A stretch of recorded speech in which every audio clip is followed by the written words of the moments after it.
వసంతం రావడం అంటే కొత్త జన్మ, అంటే కొత్త చిగుర్లు రావడం, తర్వాత కొత్తగా పువ్వులు రావడం, ప్రకృతి అంతా ఆనందంగా అందంగా తయారయ్యేటువంటి మొదలన్నమాట వసంత ఋతువు అంటే. అందుకని ఈ పండుగ సందర్భంగా రంగులు, పువ్వులు అంటే రంగులు అన్నా కూడా కొత్తదనానికి సూచనగా చెప్తూ ఉంటాం అన్నమాట. అందువల్ల రంగులు వాడుతూ ఉంటారు. అయితే దీని వెనకాల రకరకాల ప్రాంతాల్లో కథల్లో ఏంటంటే, ఒకటి ఈ ప్రహ్లాదుడి గురించిన ఒక కథ ఉంటుంది.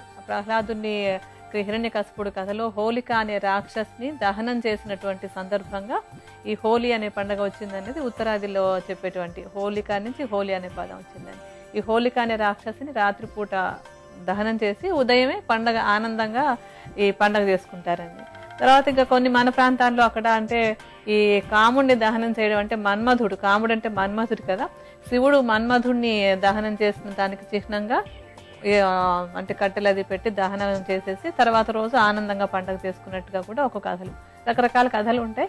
అయితే కథలు ఏమైనా సరే వసంతం అంటే కొత్తదనం, కొత్త చిగుర్లు, కొత్తగా వచ్చేటువంటి పూలు, ఆనందంతో నిండి ఉంది కనుక దానికి సూచనగా రకరకాల రంగులతోటి ఆనందంగా పండుగ చేసుకుంటాం. అయితే ఏంటంటే ఈ రసాయనిక పదార్థాలు వాడిన రంగులు వాడటం ఒకటి, పద్ధతి పాడు లేకుండా ఇష్టం వచ్చినట్టుగా వాడటం వల్ల ఈ పండగ వెనకాల విషాదం చోటు చేసుకుంటోంది. కానీ పండగ అనగానే చిన్నపిల్లల్ని ముఖ్యంగా మనం కంట్రోల్ చేయలేం. మరి ఆ చిన్నపిల్లల విషయానికి వస్తే ఎటువంటి జాగ్రత్తలు తీసుకోవాలో వివరిస్తారా? ఇప్పుడు ఎటువంటి జాగ్రత్తలైనా సరే వాళ్ళు రంగంలోకి వెళ్ళిపోయాక చెబితే ఏమీ ప్రయోజనం లేదు.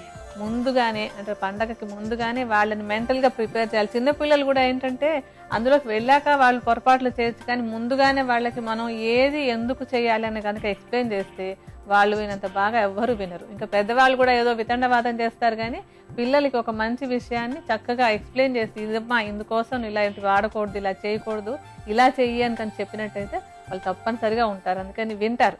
మీరు ఊరికినే కంప్లైంట్ చేయకండి పిల్లలు మాత్రం. ఇక ఏంటంటే ఈ రంగులు రసాయనిక పదార్థాలు ఉన్నవి కాకుండా న్యాచురల్గా ఉండేటువంటి కలర్స్ వాడుకుంటే కనుక వాటి వల్ల ఎటువంటి ప్రమాదం లేకుండా ఉంటుంది. మనం న్యాచురల్ కలర్స్ అనుకుంటే ఏంటంటే, ఇప్పుడు మనకి చక్కటి బీట్రూట్ ఉంది, బీట్రూట్ని రసం తీసేసుకుని బియ్య పిండిలో కానీ దాన్ని కలిపేసి ఒక రంగులా తయారు చేసుకుంటే ఒక పర్పుల్ కలర్ లాంటి మంచి రంగు వస్తుంది. ఈ రంగు కాస్త కంటికి తగిలినా, ఎక్కడ తగిలినా సరే చర్మానికి ఎలర్జీ రాదు, కంటికి హాని ఉండదు. అదొకటి వాడుకోవచ్చు. అలాగే ఇప్పుడు గోరింటాకు కూడా ఉంటుంది కదా, దాని చక్కటి మెత్తటి చూర్ణాలు మనకి హాయిగా రెడీగా దొరుకుతూ ఉంటాయి కూడా, వాటిని గ్రీన్ కలర్ లాగా వాడుకుంటూ ఉండొచ్చు. మంచి పసుపు, అంతకంటే మంచి రంగు ఏముంటుంది అసలు. పసుపు శుభసూచకం, వసంతానికి కూడా చాలా మంచిది ఇది. ఇలాంటి పసుపు మనం ఆయుర్వేదంలో చూసినట్టయితే కనుక ఈ చందనం చూర్ణము, తర్వాత మంజిష్ట చూర్ణం, ఇవన్నీ కూడా చక్కటి రంగులు ఉంటాయి, ఆరోగ్యానికి హాని చేయవు.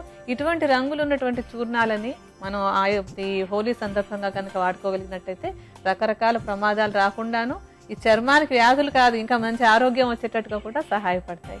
అలాగే ఇంకా వీటిని ఏంటంటే అంటే దొరుకుతాయా మరి మాకు ఇవన్నీ ఎలా వాడుకుంటాం, ఇవన్నీ వెతుక్కుంటూ కూర్చుంటామా అనుకోవచ్చు. ఇప్పట్లో కొంతమంది కంపెనీల వాళ్ళు కూడా అమ్ముతున్నారు ఆర్గానిక్ కలర్స్ అనే పేరుతోటి, వాటిని వాడుకోండి. లేకపోతే ఇవేమంత పెద్ద కష్టమైన విషయాలు ఇంకా చాలా తేలిగ్గా బజార్గా మార్కెట్కి వెళ్ళారంటే ఇవన్నీ దొరుకుతాయి, చక్కగా చేసుకోండి. చేసుకుంటే ఏంటంటే ఆనందం కూడా అనుభవించవచ్చు. ఏదో గడగడ తెచ్చుకొచ్చామని కాదు, చేసుకున్న ఆనందాన్ని కూడా అనుభవించడానికి అవకాశం ఉంటుంది.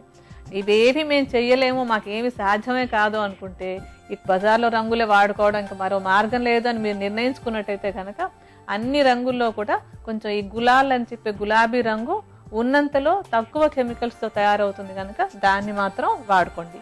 అది కూడా అంటే పిల్లలు కూడా ముందే చెప్పాలి, మీరు చక్కగా ఆడేటప్పుడు ఈ కళ్ళు అవన్నీ జాగ్రత్తగా తీసుకోవాలి, వాటిని ఎవరికంటే వాళ్ళ కళ్ళ మీద వేయకూడదమ్మా అని చెప్పి. తర్వాత ముఖ్యంగా ఏంటంటే ఈ బెలూన్స్లో, చిన్న చిన్న బెలూన్స్లో రంగు నీళ్ళని నింపేసి దూరాన్ని నుంచి విసిరేస్తూ ఉంటారు. ఇది చాలా చోట్ల బ్యాన్ కూడా చేశారు. మీరు కూడా మీ పిల్లల్ని కొంచెం ముందుగానే చెప్పి ఈ బెలూన్లను విసిరేటువంటి అలవాటు లేకుండా వాళ్ళు హాయిగా ఆనందంగా ఆడుకునేటువంటి ఒక అవకాశాన్ని మీరు నేర్పిస్తే నేర్చుకుంటారు వాళ్ళు. అలా చెయ్యండి కాస్త. ఆ తర్వాత ఏంటంటే ఇప్పుడు రంగులు ఆడుకోవడానికి వెళ్లే ముందు కొన్ని జాగ్రత్తలు తీసుకోవాలి. ముందు ఏంటంటే ఒళ్ళంతా కవర్ అయ్యేటట్టుగా బట్టలు వేసుకోండి. ఎందుకంటే ఈ బట్టలు కంప్లీట్గా కవర్ అయినప్పుడు ఈ రంగులు చర్మానికి డైరెక్ట్గా టచ్ అవ్వకుండా ఉండేందుకు అవకాశం ఉంటుంది. అందుకని వీలైనంత వరకు పూర్తిగా కవర్ అయ్యేలాగా డ్రెస్ చేసుకోండి. ఈ రంగులు ఆడటానికి వెళ్లే ముందే ఒళ్ళంతా కూడా కొంచెం నువ్వుల నూనెని కానీ ఇప్పుడు మనం చెప్పబోయేటువంటి ఔషధ తైలాన్ని కానీ మొత్తం అంతా రాసేసుకుని వెళ్ళినట్టయితే కూడా ఈ రంగుల వల్ల వచ్చేటువంటి ఈ అలర్జీస్ అవి రాకుండా ఉండటానికి అవకాశం ఉంటుంది. అలాగే పెదవులకు కూడా చక్కగా నెయ్యి రాసేసుకుని వెళ్తే ఈ పెదవుల మీద అంటే ఎక్కడ పడితే అక్కడ రంగులు వేస్తూ ఉంటారు కనుక మన చేతిలో ఉన్నంత వరకు మనం జాగ్రత్తలు తీసుకోవడానికి పెదవులకి నెయ్యి రాసేసుకోవడం. జుట్టంతా కూడా ముందుగానే చక్కగా కొబ్బరి నూనె బాగా ఎక్కువ పట్టించేసుకుని వెళ్ళినట్టయితే ఆ రంగులు డైరెక్ట్ గా జుట్టుని అఫెక్ట్ చేయకుండా ఉంటాయి కనుక తలకంతా నూనె రాసేసుకుని వెళ్ళటం. ఇలాంటివి కొంచెం ఇప్పుడు నేను చెప్పినట్టు ఈ బట్టలు ఎలా వేసుకోవాలి, ఎక్కడెక్కడ నూనె రాసుకోవాలి, ఎక్కడ నెయ్యి రాసుకోవాలి, అలాంటివన్నీ శ్రద్ధ తీసుకొని అలా వెళ్ళి ఆడుకున్నట్టయితే కనుక వీలైనంత వరకు ఈ చర్మానికి సంబంధించిన ఎలర్జీలు రాకుండా ఉండడానికి అవకాశం ఉంటుంది. ఇవన్నీ మీరు పాటించండి. ముందుగానే ఒకరోజు ముందే పిల్లలందరికీ చెప్పండి. పిల్లలకి నేర్పిస్తే వాళ్ళు చక్కగా వింటారు, ఆనందిస్తారు. లేకపోతే తర్వాత అయ్యో ఇంత పండగ అయిపోయింది, ఇది బాధ మిగిలింది అని అనుకోవాల్సినటువంటి పరిస్థితి రాకుండా చూసుకోవాలి.